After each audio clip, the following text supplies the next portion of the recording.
Imagine for a moment that you are writing a love story, a romance to rival Romeo and Juliet, Wesley and Buttercup, Bella and Edward. I couldn't think of a third one, that's on me. Now, the thing about love stories is that they need tension, and that problem almost inevitably leads to the creation of the love triangle. On paper, it seems like a great way to spice things up, and it is, but it's also an even better way to instantly ruin everything you've worked so hard on. By their very nature, love triangles are evil, because when they're done well, they can only lead to heartbreak, not only for one of the characters, but for the audience as well. And yet, a love triangle is like a slow motion car crash. I just can't look away. So I think it's time we take a deeper look at love triangles, why they exist, why they suck, and why I still kind of love them. A great place to start is Blue Box, which is a fantastically well-crafted anime that seamlessly balances the sports and romance genres. It's not exactly lacking in cliches, but the characters are well developed and relatable enough that their emotions feel genuine. Cliches are cliches for a reason. The show is kind of a masterclass in writing, which unfortunately also means its love triangle is excruciatingly well written, both to its benefit and its detriment. The story follows Taiki, a high school badminton player, as he falls in love with Chinatsu, the star of the basketball team. The twist, revealed at the end of the first episode, is that because Chinatsu's parents have moved overseas for work, she has to temporarily stay with Taiki's family. So, Taiki and Chinatsu have a really sweet connection, with both of them encouraging each other to excel in their respective sports. It's really cute, and it sounds great.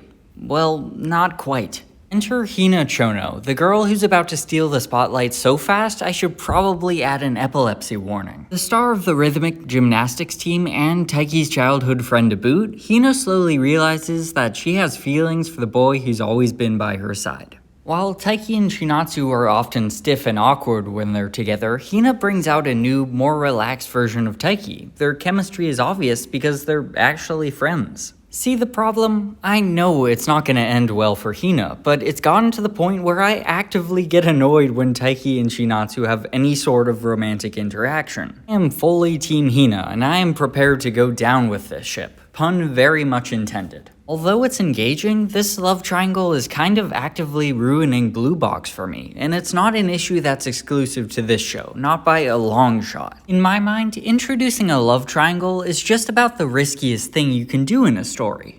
When they work well, a new love interest can really spice up the main romance by offering a new and interesting alternative. Often the new character will highlight the flaws of their rival, thereby forcing them to up their game and generally speeding up the courting process by inspiring some jealousy. Unfortunately, it's also a double-edged sword, as you run the risk of turning people against the main romance, like with me and Blue Box. And on the flip side, love triangles can piss people off by delaying the romance they are rooting for. If I had a dime for every time somebody said that they hated Karen Filippelli just because she wasn't Pam, I'd be swimming in coins like Scrooge McDuck. When the triangle finally ends, it can make or break the show for a lot of people, especially if the character's reasoning seems irrational. Oh, god damn it. Side tangent, we're talking about Gilmore Girls. That's right, I have layers. So, for a while, Gilmore Girls had a pretty solid track record with love triangles. Even today, people are still debating who the main character Rory should have ended up with. Season 2 sees her choose between her reliable, goody-two-shoes boyfriend Dean and the new bad boy in town, Jess. In a lot of ways, Jess is a fantastic romantic foil to Dean. Not only are they pretty much opposites personality-wise, but Jess shares Rory's love of literature, which Dean cannot match. In short, he highlights the main flaw in their relationship, that being that they just don't have that much in common. Now, I will admit I'm only up to season 4, but I do know that eventually Dean does some despicable shit. I don't know what it is, but everything I see about the show talks about Dean like he's a war criminal. Which is only made worse by the fact that not only does Rory end up with Dean, but her reasoning for her decision is the much maligned line, "But he's my Dean." And I feel like that line encapsulates a lot of the problems with love triangles, because when the writers have already decided which romance they want to be endgame, but then introduce other options that are clearly better, it creates a disconnect with the audience.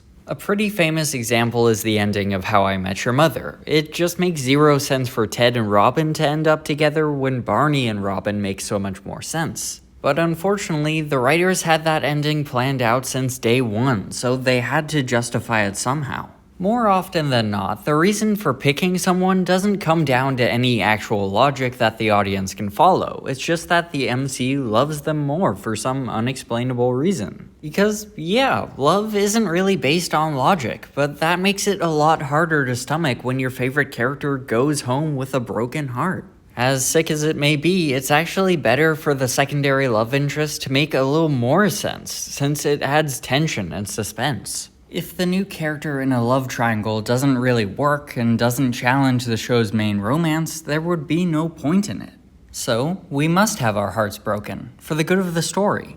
Don't get me wrong, love stories can and should stand on their own. If every romance needed a third wheel to be interesting, the world would be a cold, bitter place. Love triangles really are, perhaps, among the most interesting tropes in all of fiction, just because of all the things they can bring to a story. At their worst, they sour the very romance they were meant to enhance, ruining the story altogether for some.